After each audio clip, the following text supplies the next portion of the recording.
बिस्मिल्लाहिर्रहमानिर्रहीम। अस्सलाम वालेकुम माय स्टूडेंट्स। बेटा, मुझे उम्मीद है कि आपको लास्ट वीडियो मेरी पसंद आई होगी।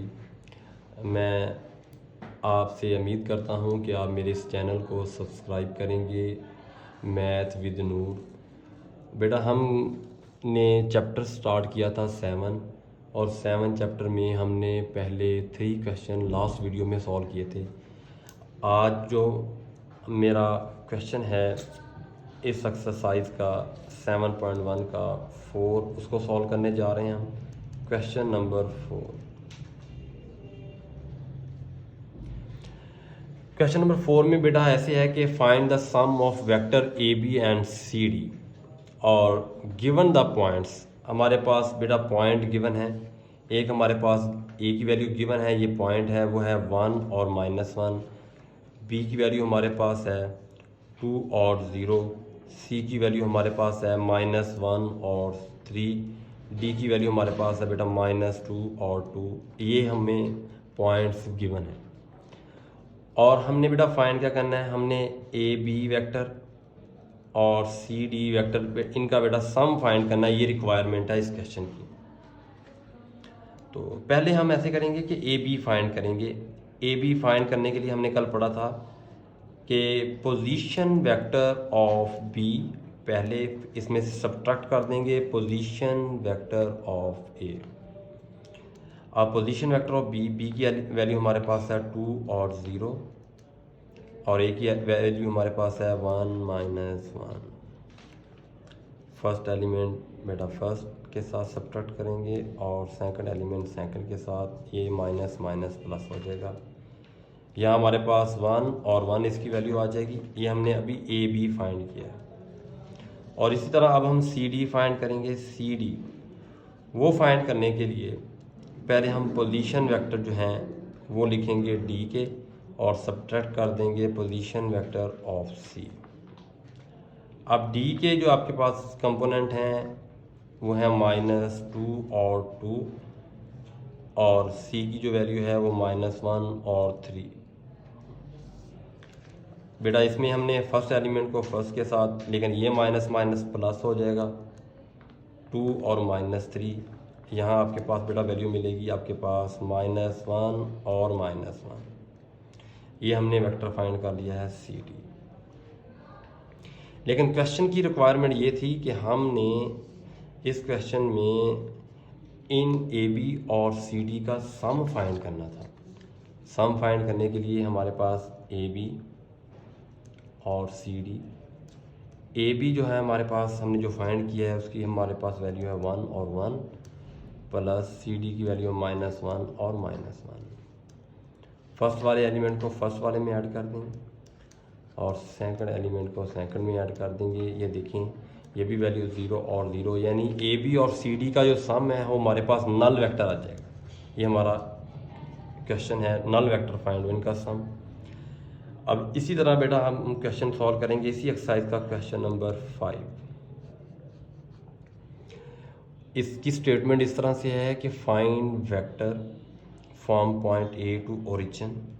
उसने ऐसे कहा है कि हमारे पास ये ओरिजिन है, ओरिजिन से ये वाला वेक्टर हमारे पास ओ है, ये ओ ए है ओरिजिन से, और इस तरह हमें ओ बी वो भी गिवन है और हमने ए और बी बेटा ये भी गिवन है।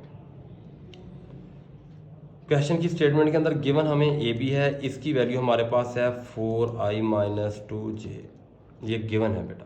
और हमें एक पॉइंट गिवन है बी फ्रॉम ओरिजिन यानी ओ बी, ये भी हमें गिवन है -2 और 5। इसको वेक्टर फॉर्म में हम ऐसे लिख सकते हैं -2i + 5j।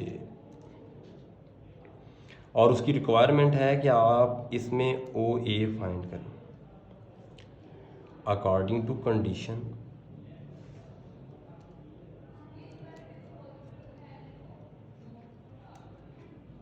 अगर मैं इस वेक्टर को ओ ए वेक्टर को ओ बी वेक्टर में ऐड करूं तो रिजल्टेंट वेक्टर हमें ए बी यहाँ से मिलता है according to head to tail rules.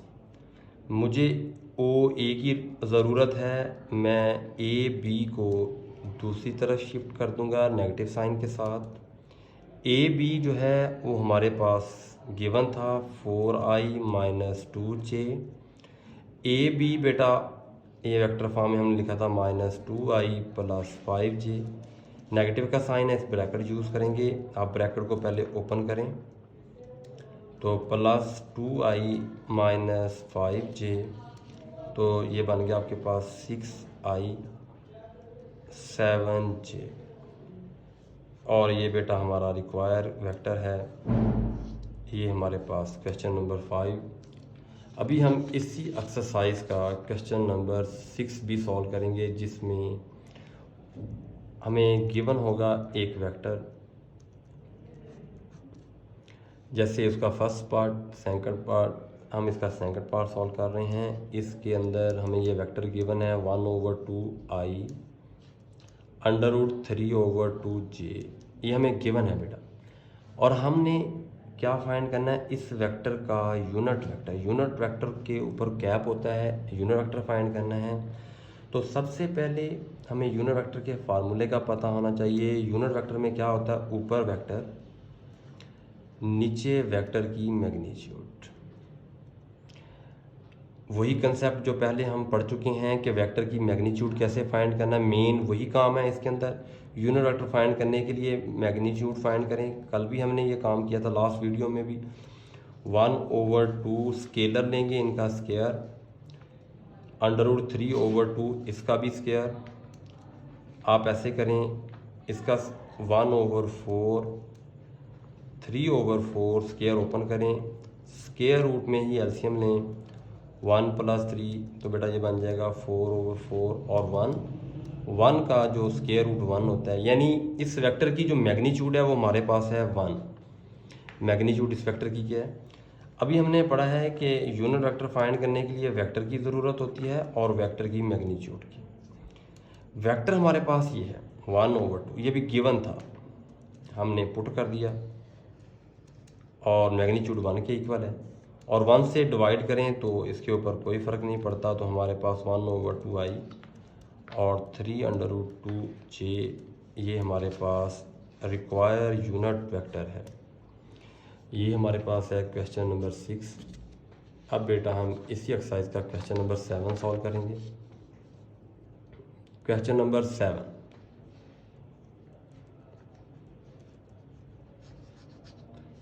Question number 7 में हमारे पास स्टेटमेंट में हैं। अगर आप बुक से स्टेटमेंट गौर से देखें तो इसमें लिखा हुआ है कि ए बी और सी आर रिक्वायर्ड पॉइंट्स। तो ये हमारे सॉरी ये गिवन पॉइंट्स हैं हमारे पास। 2 - 4, बी हमारे पास है बेटा 4 और 0, सी वो हमारे पास पॉइंट है 1 और 6। और बेटा उसने कहा है कि ये आपके पास कोऑर्डिनेट मिलकर डी यहाँ रिक्वायर है, जिसको मैं एक्स और वाई रख लूँगा। और इसके फर्स्ट पार्ट में उसने जो हमसे कहा है कि फाइंड करें, बताएं A B C D is parallelogram. Parallelogram है बेटा ये हमारे पास, ये भी गिवन है कि ए बी सी पैरेललोग्राम है। और इसमें फाइंड करना है हमने पॉइंट डी, यानी डी के कंपोनेंट हमने फाइंड करने हैं। ये रिक्वायर है। ये भी गिवन है, ये भी गिवन है, ये भी गिवन है, और ये भी स्टेटमेंट में बताया गया है कि A B C is parallelogram. Parallelogram बेटा पहले आपको पता होना चाहिए, ऐसी शेप होती है जिसमें हमारे पास ये पैरेलल साइड्स आपस में इक्वल होती हैं। इन साइड्स ये साइड्स इक्वल होती हैं, लेकिन इनमें कोई भी एंगल 90 का नहीं होता। यहाँ हमारे पास ए है, ये हमारे पास बी, ये हमारे पास सी और ये हमारे पास डी। ए हमारे पास गिवन है 2 - 4, बी गिवन है 4 और 0, सी गिवन है 1 और 6, डी बेटा हमने फाइंड करना है। अभी मैंने बोला है कि पैरेललोग्राम के अंदर ये वाली साइड्स और ये वाली साइड्स आपस में इक्वल होती है।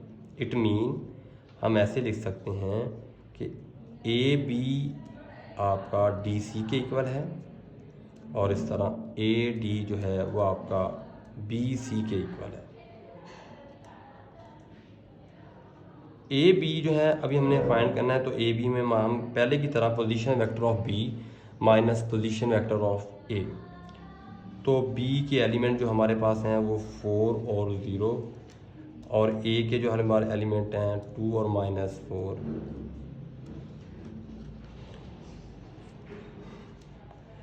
फर्स्ट एलिमेंट फर्स्ट में से और सेकंड एलिमेंट सेकंड में से हम सब्ट्रैक्ट कर देंगे, और यहाँ से हमें 2 और 4 मिला ए बी। और इसी तरह हम डी सी फाइंड करेंगे। डी सी में पहले हम पोजीशन वेक्टर सी के लिखेंगे। सी हमारे पास है 1 और 6, और डी हमने फाइंड करना है, उसके हमारे पास हैं एक्स और वाई। फर्स्ट एलिमेंट फर्स्ट में से और सेकंड एलिमेंट सेकंड एलिमेंट से हमने सब्ट्रैक्ट करेंगे, तो हमारे पास डी सी ये मिल जाएगा। ऊपर मैंने ये कहा पैरेललोग्राम में क्या होता है कि ये ए बी और सी डी आपस में इक्वल, यानी ये वाली साइड और ये वाली साइड इक्वल, इनको हम रख सकते हैं। तो यहाँ से हम अपना पॉइंट फाइंड करेंगे। वो पॉइंट फाइंड करने के लिए हमारे पास A B is equal to D C. A B की वैल्यू हमने फाइंड की थी, वो हमारे पास है 2 और 4, और डी सी की वैल्यू हमारे पास है 1 माइनस एक्स और 6 माइनस वाई। तो बेटा इक्वालिटी है दरमियान में, तो फर्स्ट वैल्यू फर्स्ट के इक्वल होगी और सेकंड वैल्यू सेकंड के इक्वल होगी। यहाँ से हम एक्स इजीली फाइंड कर सकते हैं। अगर हम इसको इस तरफ मूव करें और 2 को हम इस तरफ शिफ्ट करें तो ये नेगेटिव हो जाएगा और एक्स पॉजिटिव हो जाएगा। यहाँ से एक्स की वैल्यू आ जाएगी -1, और वाई जो है आप इसको इस तरफ ले आएँ और 4 इधर इस तरफ सेंड करें इसको, तो ये नेगेटिव हो जाएगा। तो वाई की वैल्यू यहाँ से 4। तो बेटा डी रिक्वायर था एक्स वाई पॉइंट, तो डी की वैल्यू हमें मिल गई -1/2। ये हमने पॉइंट जो है पैरेललोग्राम के अंदर फाइंड करना था, ये हमारा रिक्वायर पॉइंट है। उम्मीद है कि बेटा ये भी वीडियो आपको पसंद आएगी। आप मेरे इस चैनल को सब्सक्राइब कर दें, लाइक कर दें, और कमेंट में भी लिख सकते हैं कि आप कौन सी एक्सरसाइज चाहते हैं कि सॉल्व करें। हम वो चैप्टर सॉल्व कर देंगे इंशाल्लाह, वो एक्सरसाइज भी करने की कोशिश करेंगे। और अल्लाह हाफिज़।